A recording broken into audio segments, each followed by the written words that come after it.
Hi, I'm Harut Markarian, and this is Mobility and Inclusion, the show where we share the powerful stories of people with disabilities and daring entrepreneurs making waves in our world. From technological innovations to best practices in business, we'll learn what it really means to live in an inclusive and universally designed environment.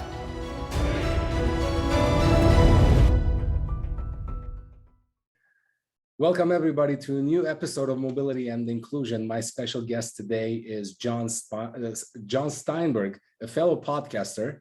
And currently, you are doing two podcasts. Is that right?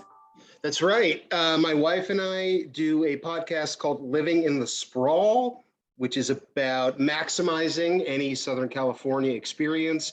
And then I also do a podcast called Visionaries, which you graciously appeared on, that concerns the visually impaired community and some of the members of that community that have gone on to achieve at the highest levels and good vibes all around.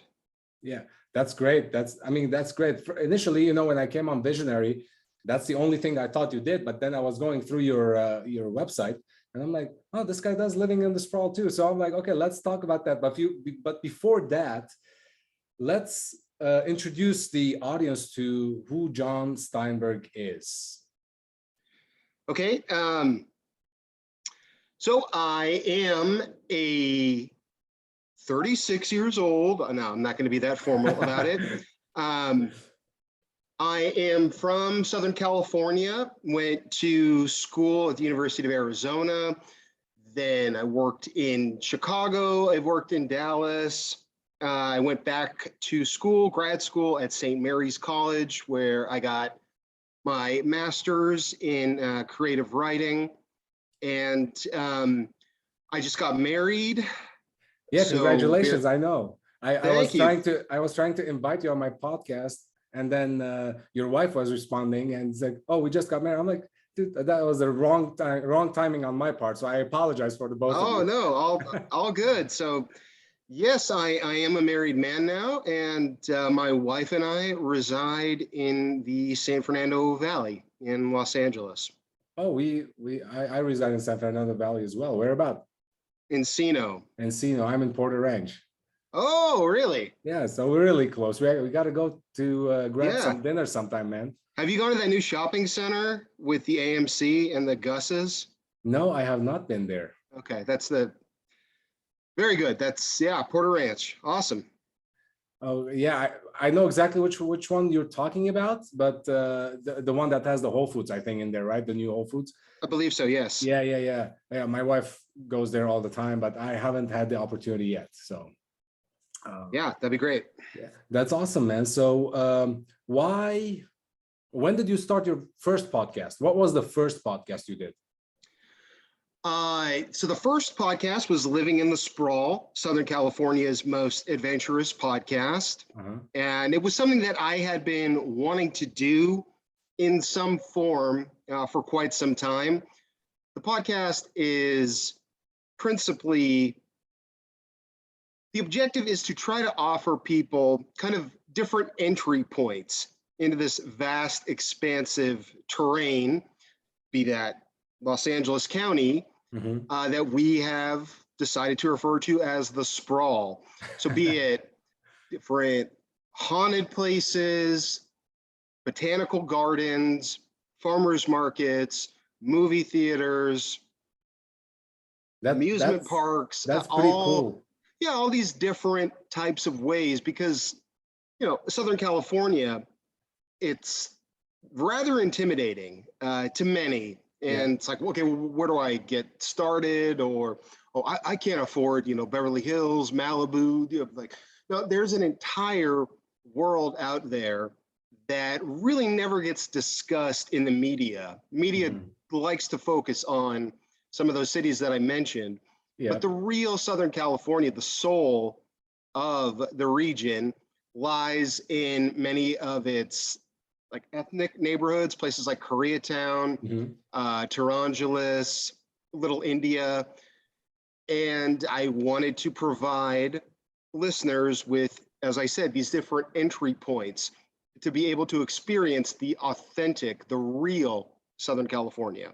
That's pretty awesome, man. I'm thinking about myself when I first got to LA about 12 years ago. This would have been great to listen to your to your podcast, because till today, and as you know, Los Angeles is a very multicultural city, right?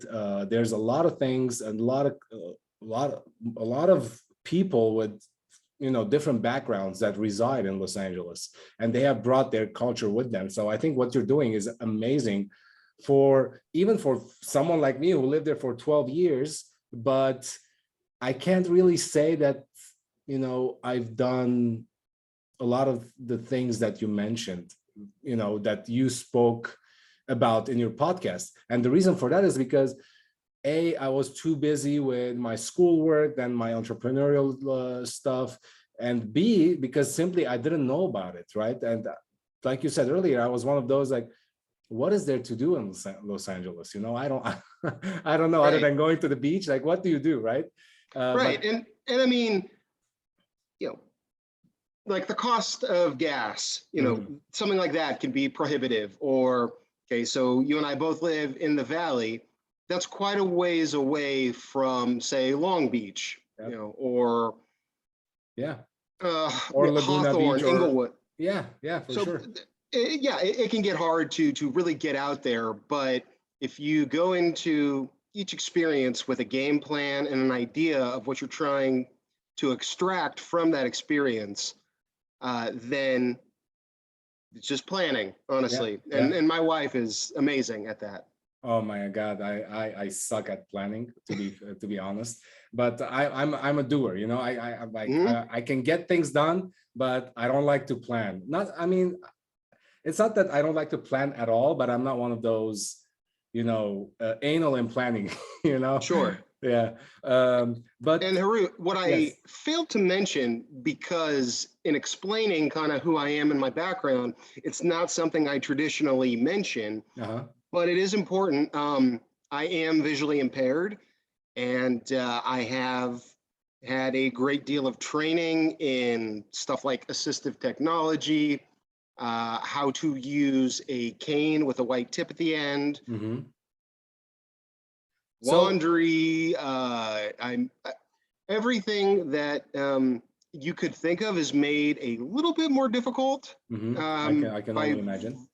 virtue of the condition. So yeah, that is, Yeah. again, I So don't really mention it, but I well, will, I because wasn't going to mention it either, but since you did, because I believe, at least in my show here, we focus on the opportunities, right? And how do we bring the best out of everyone? And what does our environment, like you said, let's say in the case of your podcast of living in the sprawl, right? Uh, how do you best utilize what's available to you, right? mhm. Um, and but since my podcast is mobility and inclusion, and I am mainly talking about challenges and opportunities and raising awareness in this community, actually largest minority in the world, the community of people with disabilities, that most people don't kind of glance over it, and they don't really give it the value it deserves, or the importance that it has. And what I'm trying to say by that is, we have a huge population, a community really, of people with various disabilities today. And I didn't know about this. I myself did not know that that was the case. But through my work, through my research, I came to find, that statistic, that we talk about all sorts of minorities, but we, for some reason that is unknown for me, we fail to mention the community of people with disabilities, right? And this has been my experience, at least. It's been it's what I've been told from various people that I talk to. Now we're gonna dive deep, like kind of like I'm gonna ask you a few more questions, if you don't mind, about Of course, yeah, your condition. sure. But before that, let me ask you: were you born this way, or did this condition change as you grew up? So the condition is called retinitis pigmentosa. It's known as RP in the visually impaired community. I was born with it. Hmm. I inherited the condition from my mother, and it really didn't manifest. There were not tangible ways in which it affected my life or that others would even notice until I got to be about maybe 11 or 12. Okay. And the first thing to go with retinitis pigmentosa is your ability to see at night, night vision. Hmm. So for a long time, I would just tell people that I was night blind because I didn't know that I hadn't been officially diagnosed. Yeah, I didn't get diagnosed until I was 19. So from 11 until then, I would just tell people, yeah, that I was night blind and just kind of leave it at that. I see. I see. And how was the transition? Like, let's say at 11 years old, you started noticing the Mhm. condition more and more, right? And 11 years old, you were just a kid, right? What was your reaction to the change in the situation? Well, at that time, as I said, the night vision was what I really noticed. Mhm. The other delightful side effects with retinitis pigmentosa, those didn't really come on the surface until a little bit later. So I knew that there was something wrong. I remember wearing these enormous goggles, these big old sports goggles playing Uh-huh. soccer when I was a Hmm. little kid. Yep, Like, yep. people would make fun of me. They'd be, oh, Kareem, he's like Kareem Abdul-Jabbar. And, but I really didn't know the extent of the issues with my eyes, as I said, until I was 19. So I just sort of chalked it up to, mm, hey, a lot of people wear glasses. A lot of people, I don't know, maybe they have astigmatism, Yeah. any sort of issue. Like a lot of people have issues with their eyes, and I just happen to have more pronounced Hmm. issues. Yeah. And So the full weight of the condition, honestly, that all didn't fall upon me until I got the official diagnosis when I was 19. mhm. And I was told by a doctor, you're probably going to be completely blind by the age of 35. So up until then, it was just, hey, night blindness. I can't really help out doing a lot of stuff at night. Mhm. But aside from that, and I had friends, one in particular, who's still a dear friend, who would go, "Oh man, you should get LASIK. You need to get LASIK surgery." Uh-huh. And like, LASIK, I don't know about that. And you know, LASIK would not have helped. Yeah, yeah. Well, I have stigma. I have actually both. I don't know if I should call it a disease, like astigmatism and what's the other one? Like basically long-sighted and far and sorry, Nearsighted and nearsighted farsighted, and yeah. farsighted. Yes, I have both condition in both eyes, and I, you know, got that from my father. Right, my father has heavy stigmatism, I think, and which is hereditary, right? And Hmm.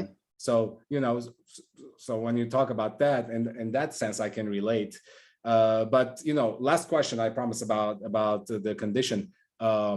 And right now, when the doctor said at 35 you're going to be completely blind, what's the situation right now? How much can you see? Ooh, light and dark. Um, I hmm, maybe a couple of years. Okay, so here's how I describe it to people. How I've because since I was 19 and I was officially diagnosed, yeah, I get that question a lot. You know what question I get is, how much can you see?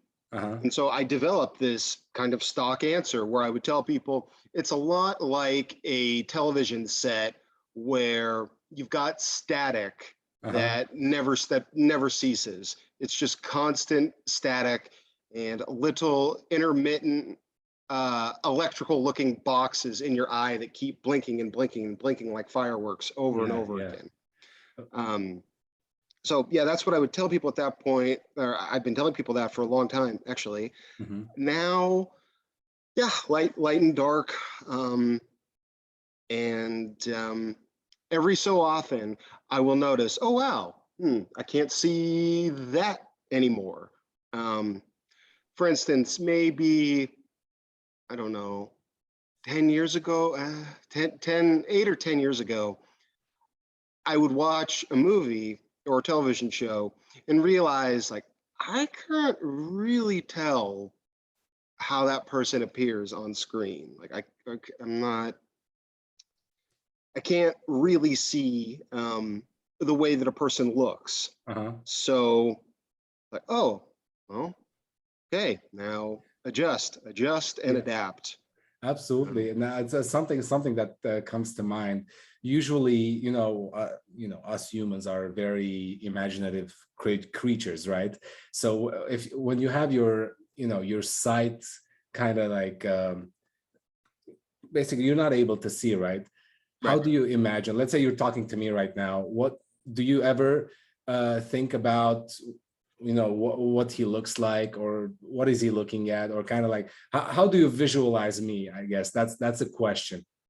Well, thankfully, or maybe that's not the right choice of words, but I was able to see when I was younger. Uh-huh. So now I always retreat to prior experiences, Got it. pre-existing memories. So I, to be honest, I used to know somebody that had a voice that sounded a lot like yours. Uh-huh. So I kind of have an image in my head of that person, or I see. just sort of that person with some changes. Yeah, yeah. So which is interesting, and I'm curious about these stuff, so that's why I'm asking, right? Hmm. And so you basically using the power of association, right? Right. Hmm. And based on the memory from your childhood up until a point where you couldn't see no more, which is kind of fascinating for me. So you know, uh, now let's put that aside and move on to how did you kind of, you said you did creative writing, right, as a Yeah. major? And Uh-huh. I have multiple degrees in creative writing. oh, that's great, because I suck at writing. And for someone who because I always wanted to, for me, my forte was, when I was growing up, was all the sciences, right? Hmm. Math, physics, basically that's it, math and physics. Everything else I just um I don't want to say I did poorly, even though I did do poorly, but that's because I had no interest in them, right? Not because I was stupid. I just had more, I was more interested in the math and physics side of things Right. than anything else. And even before that, I was much more interested in playing basketball. So I even did poorly in math and science, in math and physics. So uh, when your interest changed, how did you get attracted to creative writing, and what kind of gravitated you towards that major? Oh, I mean, that's been something that I've been doing since I was a little kid. I wrote my first book when I was 10, and then I Wow. wrote my second one. I was 12, and I wrote the book was like 240 pages. Oh, So wow. I've been, yeah, I mean, it was, I have to credit teachers, like elementary school Uh-huh. teachers, teachers in, I don't know if this even exists anymore, but RSP, it was, I believe, resource. I'm not sure what the acronym means, but it was a specialty sort of program. And I remember writing this, like, I was reading Matt Christopher. We're talking like I was 5, 6 years old. Yeah, yeah. I was reading Matt Christopher. The book, I believe, was called The Kid Who Only Hit Home Runs. I was like, okay, that's interesting. Uh-huh. Well, what if I did my own version of that, but I wrote it including my friends? So I would write these like 4, 5 page stories in RSP class, Hmm. where basically that's what I would do. They would be, my family's in the sports industry. Yeah. So I'd combine, okay, the Matt Christopher books with just the stuff I was seeing at home. And I would write these stories where I would cast my friends in the roles of baseball players, basketball players, football players. Mhm. And when I'd write these stories, my instructors began to notice. And yeah, they identified this at a really young age. They had me print out, like I remember printing out 35 copies of one of the stories, and Wow. everybody in the class would read it and we would talk about it. And I just sort of grew from there. And it's been something that has been part of my life forever. Mhm. And when I decided to, yeah, my undergraduate degree is in creative writing. After completing college, I wanted to join the working force. So I took a job in Texas and tried that out for a couple of years, but then decided I wanted to go back to school, to graduate school. Mhm. And so in grad school, I wrote a memoir, I wrote a novel. And yeah, I mean, over the course of my life, I've written screenplays and a lot of different stuff. So it's been something that has been been a part of me really my whole life. That's really amazing. I wrote my book. Again, I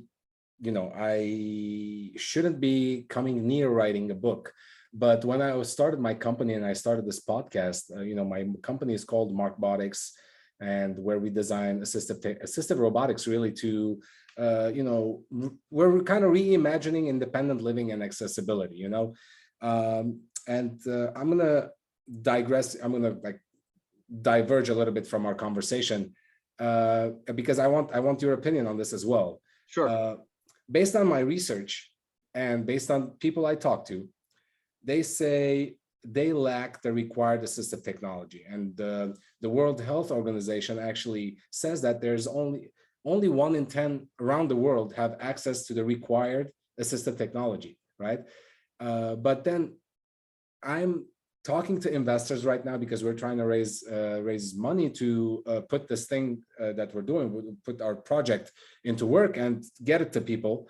Some investors are telling me that this is a very competitive space, and they kind of in a different way, not in so many words, but they're just telling me that we don't want to take a risk here, right?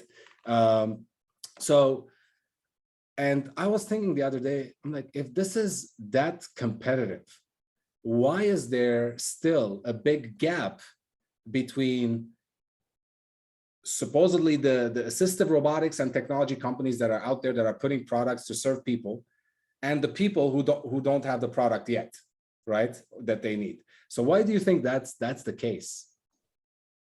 Oh, there's a lot of fear out there. Well, do you first of all, do you agree with what I'm saying? Do you agree with the fact that there's a gap? Definitely, definitely. And I think what we've seen from a societal point of view over the last 5 to 10 years is a renewed interest in helping the marginalized members of society, in particular, those within the disabled community. Mhm. So I definitely think there has been more effort Mhm. dedicated to the community within the last 5 to 10 years. That being said, there's still miles to go before we can all effectively sleep. Yeah, absolutely. And the reason I bring that up is because currently, as a startup, we're going to have to raise funds, right? And we're looking into different options. So today I was having a meeting with someone who could possibly help us raise some funds, and they kind of like shifted my focus. They said, what if you pre-sell the products? Like if you pre-sold the product to 20 people, let's say, right? And they can pay 50% now and 50% a year from now when the product is going to be ready. And just so you know, by the way, I don't know if did I ever tell you what my product is?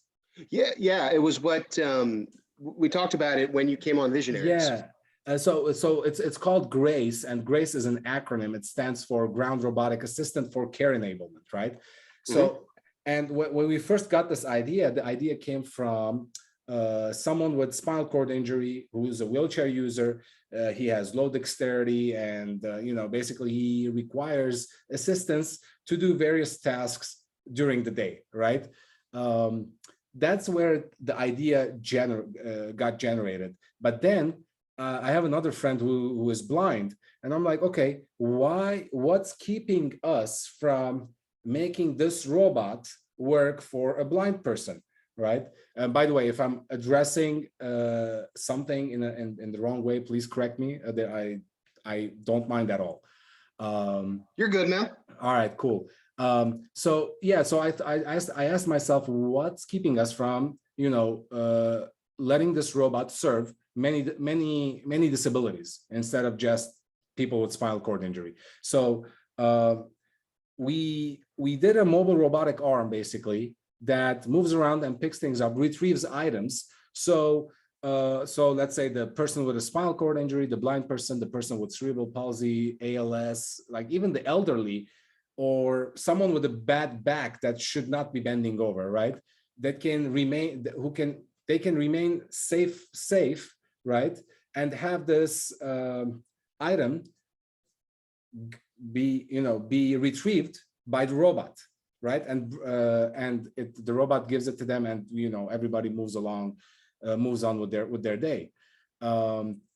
So that was our that's our goal right now, to get 20-25 people to that can pre-buy the robot, right? And they would have, of course, they would have incentives in terms of they would get a discount, or if there's a feature upgrade, they will get that for free later, right?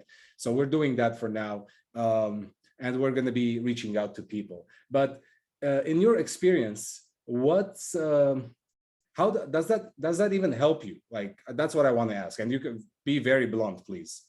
It could. I imagine, I was thinking about this yesterday, actually. So we're now living in a world where cars can drive themselves. Yep. Where I could literally say, hey, Alexa, what's the capital of Romania? Mm-hmm. And like I'm getting answers and help and access in ways that were never possible before. But there are a lot of little hiccups along the way. Yeah. A lot of little glitches. Mm-hmm. So with something like Grace that you're talking about, yeah, I could see, like, let's say I programmed this device to know where all of my clothes were located. And I went in and I showed the device every single time. The sport coats are going to be on this rack. The coats are here, et cetera, et cetera. And I could get it to the point where I could say, or I could program it like, Grace, retrieve red sport coat. Yeah. So, something like that would be helpful. Yeah, for sure. Absolutely. And what Grace sounds like is it's getting us closer to that sort of a reality, where I could literally just tell a device, hey, grab my black Los Angeles Dodgers hat. Yeah. And the device would know where that was and how to get it. Yeah, absolutely. And that's kind of the idea behind Grace, right? Ultimately, we want to, especially for blind people, we're going to have it voice commanded, right? Mm-hmm. Now, when it's voice commanded, and you do you incorporate AI and machine learning in there, the robot would learn itself. Let's say you talked about the black Los Angeles Dodgers hat, right? Mm-hmm. Maybe the first 2 times it will bring you maybe a different hat, or it will bring you a shoe, for example. But then the third time, rest assured that because it's a machine learning algorithm, now the robot is learning what's a hat, what's a cap, what's a shoe, right? So eventually it will get to that place on its own, and which is very, for me, that's very interesting. And to have an ally like you, and I always said this, the reason I started this company is because of, initially I was working on a project that a person with extreme paralysis was using a wheelchair, and he was able to, we did a technology for him. It's called brain computer interface technology that propelled the wheelchair on its own, by just thinking, not even speaking, but just thoughts, right? And that was my first exposure to the disability community. But then, due to old age, my grandparents, due to strokes, became completely dependent on caregivers, and that was hard on everyone, because now kind of our realities shifted, and we're at a place where we had no exposure before, no experience, and really no money, right? Because when you need caregivers, you need a lot of money, and especially insurance. Most of the time, insurance don't cover it. So that's a gap on its own, right? Forget about assistive robotics and assistive technology, but the way the system is set up to help people with disabilities, right? For example, in this case, in my case, my grandparents, it was a disaster, and it was very it was hard to see loved ones suffering that way, kind of like they're still living as if they were before before their current condition, and now they're having a problem adapting. That's why I asked you about how was that transition from being able to fully see what's in front of you, right? Having 100% vision, to going into a place where now your vision is limited. So that transition, whether it's visual, whether it's physical, emotional, right? It always takes a toll on the person, and that's why I asked, what was your experience with that? Sure. And it's just amazing how there are multiple gaps in the system today, unfortunately. But let's talk about better things. Let's talk about when did you? Oh, we were talking about creative writing. I was telling you about my book. So mobility and inclusion, the name of the podcast, Mobility and Inclusion. I wrote a book, and the only reason I wrote a book is to do more research, because it was during the 2020 pandemic, so I couldn't do anything else.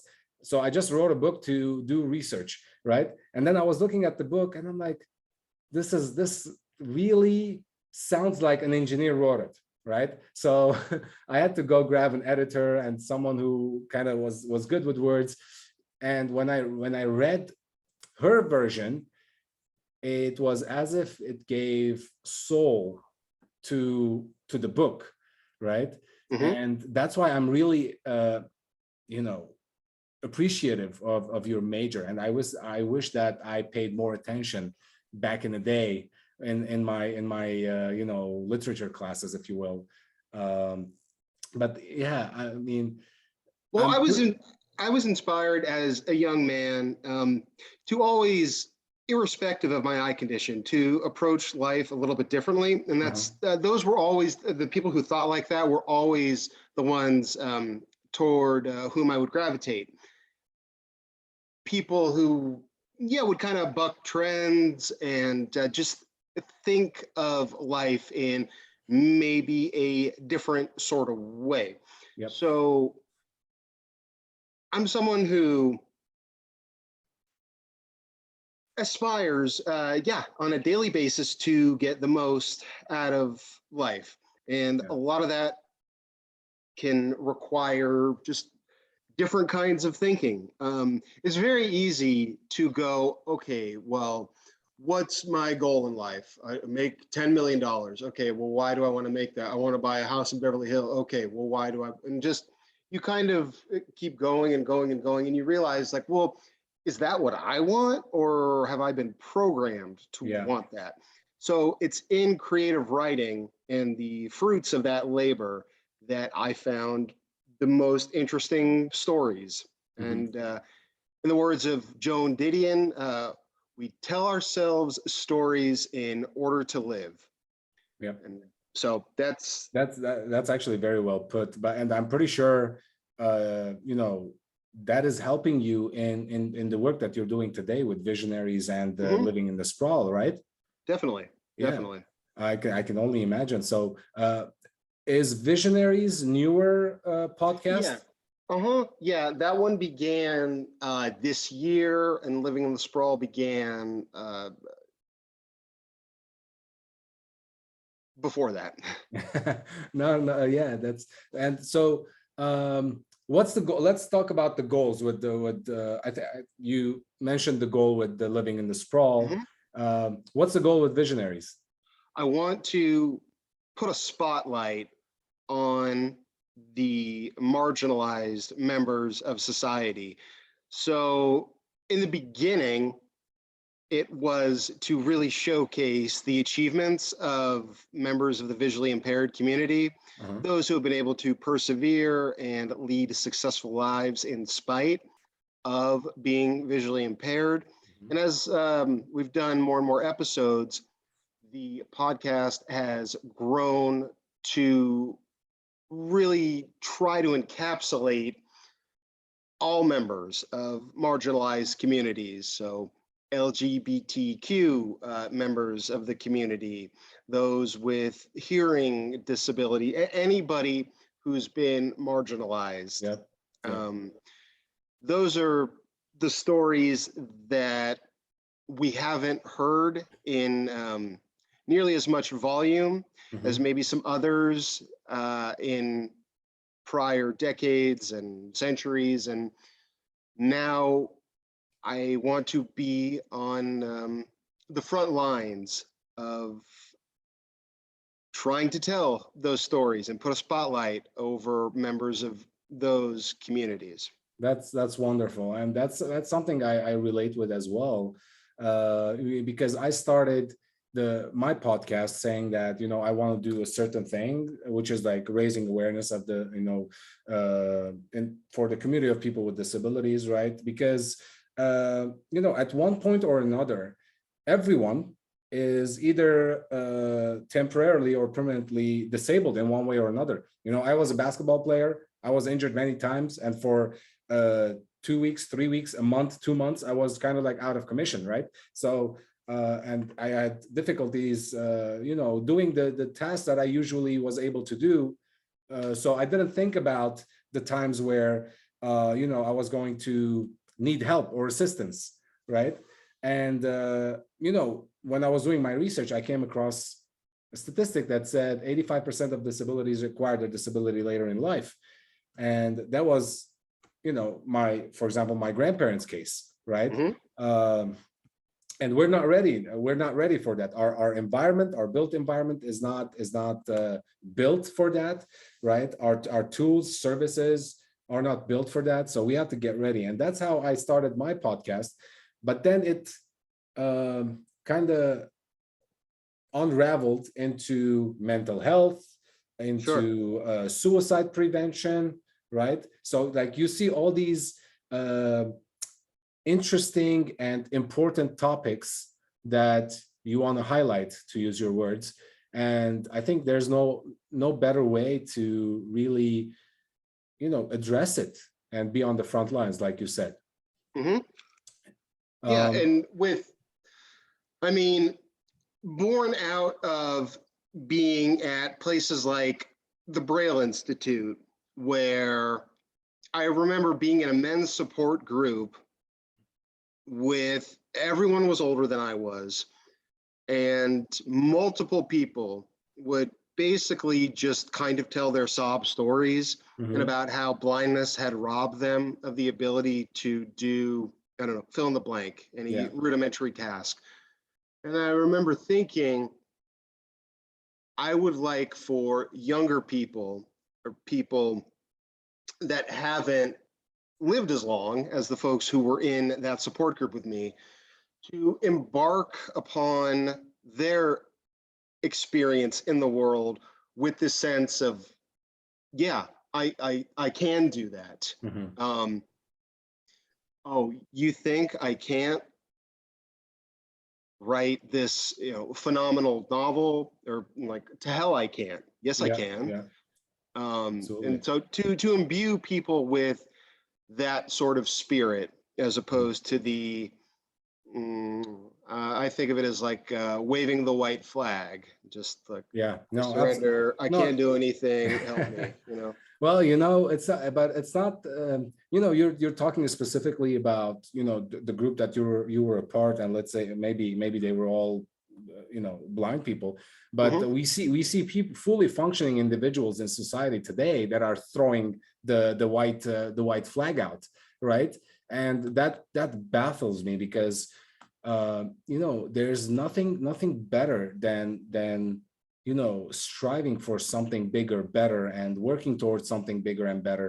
That just it just fuels me, right? It just fuels me. Today I'm not making any money from my, let's say, robotics company, but the work that I'm doing is so fulfilling. It just fills my soul, and I do it greatly. Of course, at one point everybody has to be profitable, right, in whatever Yeah, they're doing, because we all have to live. But the fact that I'm working towards something bigger than me, right, it just fulfilling on its own.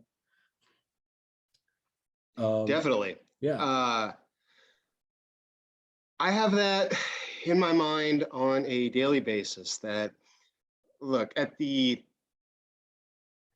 end of this, I want to be able to say I did my best.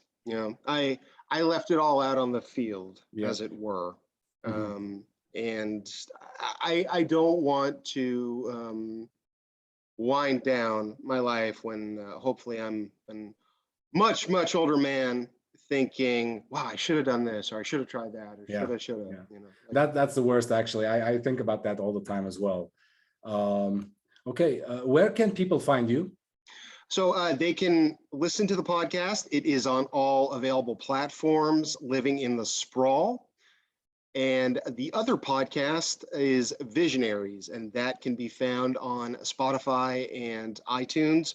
Mhm. The website, where my wife and I have documented a lot of the things that we've done, and it correlates to the podcast, is Living in the Sprawl podcast.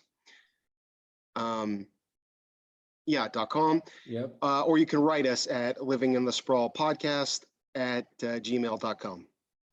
Awesome, awesome. And how can I support you? Uh, by being the thoughtful, enterprising gentleman that you are, developing this wonderful grace appliance, and giving us a 5-star rating on iTunes or wherever you happen to listen to podcasts. Of course, absolutely, man. That's a no-brainer, and thank you for your kind words. But I have another project in mind that I am going to tap into your wisdom, to your infinite wisdom, and get some thoughts from you. Because what I pride myself in is not the fact that I'm an engineer and I'm a businessman or entrepreneur or whatever. What I pride myself in actually building a company that is really the people who are going to be the end users of the products are actually working on developing the products, right? That's how I want to be perceived. I don't want to be perceived as someone dictating what needs to be used. I want to be perceived as someone collaborating with the community to put the best solutions forward. And what you're doing is important. And yeah, I am very grateful that individuals such as yourself are actively attempting to make life a little bit better for those in the disabled community. So thank you. No, thank you so much. Thank you for the kind words. Um, Anything else you want to mention before we wrap it up? You mentioned you were a basketball player. What position did you play? I did. I was a point guard. I'm not very tall. I'm barely 6 feet tall. So Okay.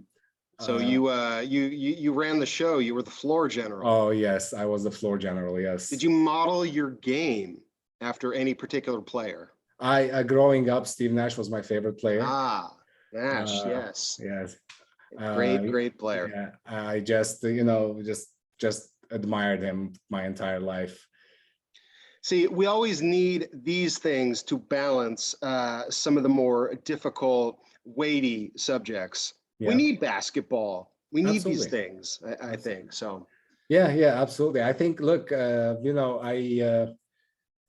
I didn't play. I played for a little bit at a professional level in Lebanon. okay.